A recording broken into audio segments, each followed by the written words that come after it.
I hope that you've all been having your Weetabix. There, look, I've been having my Weetabix. You joined me outside the front of the workshop here, and I thought I'd just bring you along and show you how I prepare the wood for my handles. This is a plank of Masur birch, which has come all the way from Norway. It's sent to me by Frederick Ramberg, who's a Norwegian bushcraft instructor. And I've just marked out where I'm going to hand saw across. I have to hand saw this because my bandsaw is only a hobby grade bandsaw, and it's just a bit too cramped in there to cut large planks. So I hand saw it. It doesn't take very long. And especially if you had your Weetabix, you can cut through this like a hot knife through butter.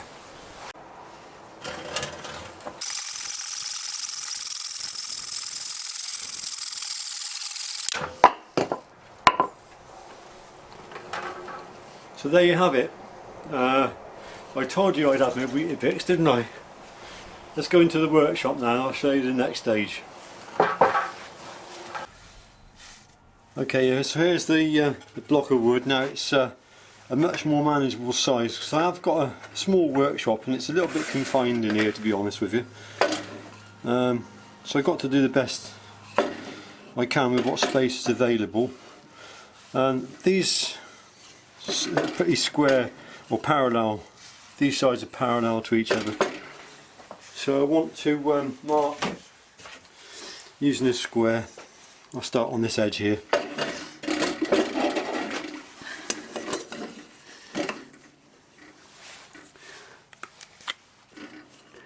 Nothing too difficult about this, is there?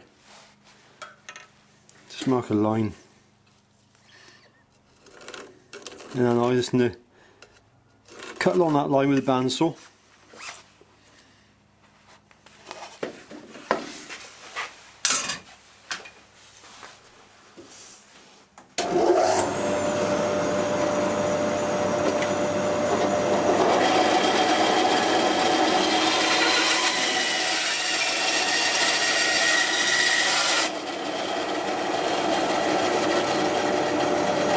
So let's cut a bit of waste away.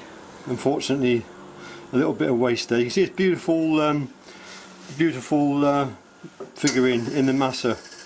Quite lovely. So I've got this rough sawn face here, and I want to make sure it's at 90 degrees to that there. And 12-inch disc sander. So I use that to chew that edge up, and then we'll go on to the next phase.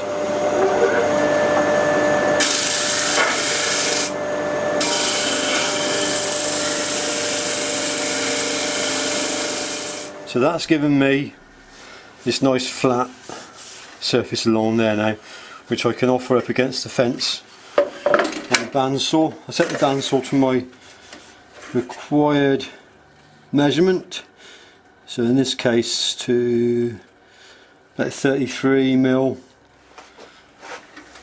At this stage you see the scales have got to go through a bit more drying and then through the stabilising process, so it's always good to have them a little bit oversized.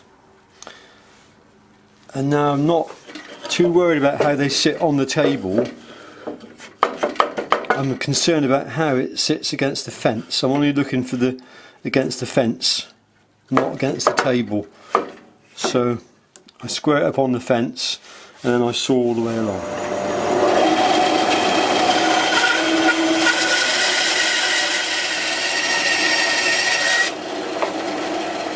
And so what I have now is a blank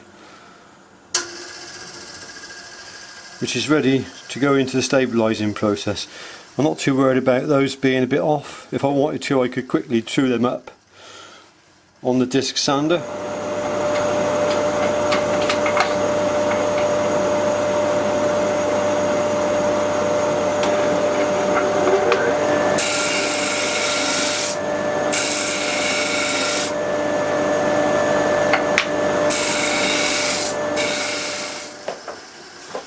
There, that makes it look prettier for the video, so you get an idea of the timber that I'll be using. That'll be one handle on a Jack Lord Classic, on a classic bushcraft knife, and you can see already the beautiful figurine that's going to come out. Onto this piece of wood, all I'll do now is go back onto my disc sander, sand that face flat, again offer it up to the fence on the saw. I don't want it flat on the table, I'm looking for it on the fence, and then I'll saw it along again, and I'll keep going until I've finished the whole of that block.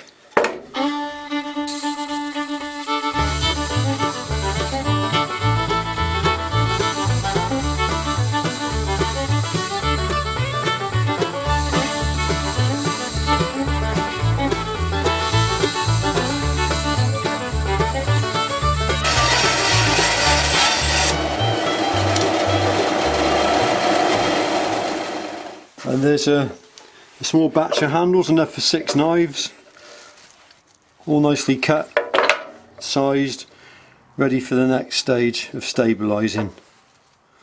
Some very pretty scales there, I think. They're going to be beautiful.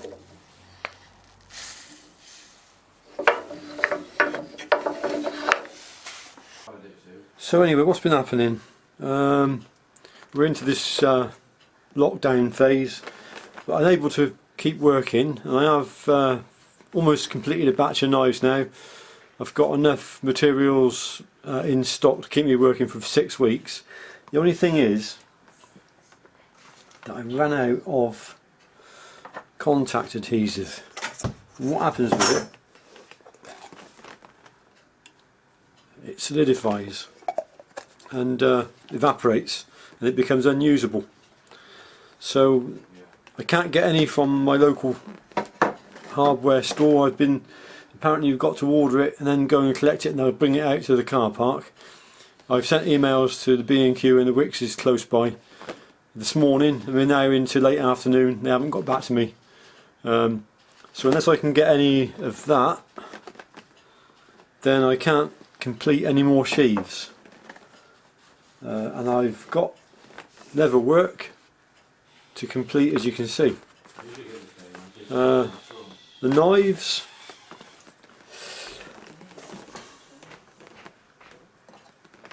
I've got finished knives to go in those sheaths. I've got more knives in the workshop in various stages of completion. I'm working on taper tang 4mm classics at the moment. So unless I can get the glue, then I grind to a halt. I was able to post out a couple of knives today, but I had to send them out using a courier, which I've never used before, and it was twice the price. And that's still a bit of I'm still exploring that avenue as to whether I'm going to continue using that courier system or not. So fingers crossed that'll work out okay, and I'll be able to maintain knife sales and keep my work and business running as I normally would. If not, then like everybody else, we just have to weather the storm and just get through it as best we can. I'll just show you these classics I finished, just to whet your appetite. Yeah, is it focusing? This is a kind of maple. It's got a very plain grain, but quite pretty in its own sort of right. It's sort of a ripple to it. Taper tang red G10 liners.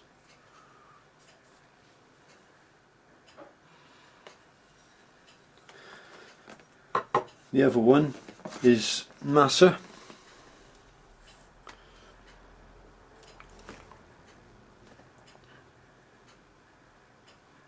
Stabilised Masur.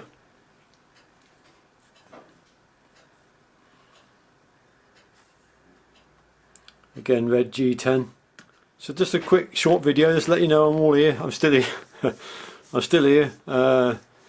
pretty much everything running as normal because nothing much has changed for me really, with the workshop just out there, you know, and got a nice garden to go and sit in. I feel very sorry for those people that are in the shutdown, lockdown, and they're in apartments perhaps, or in an urban area, and they got young children and they can't get out. You know, I think it's very difficult for them. So I consider myself to be very fortunate really. I do go out for my bit of exercise every day, go cycling, or dog walking. So doing all right really. Wish you all the best. Thanks for watching.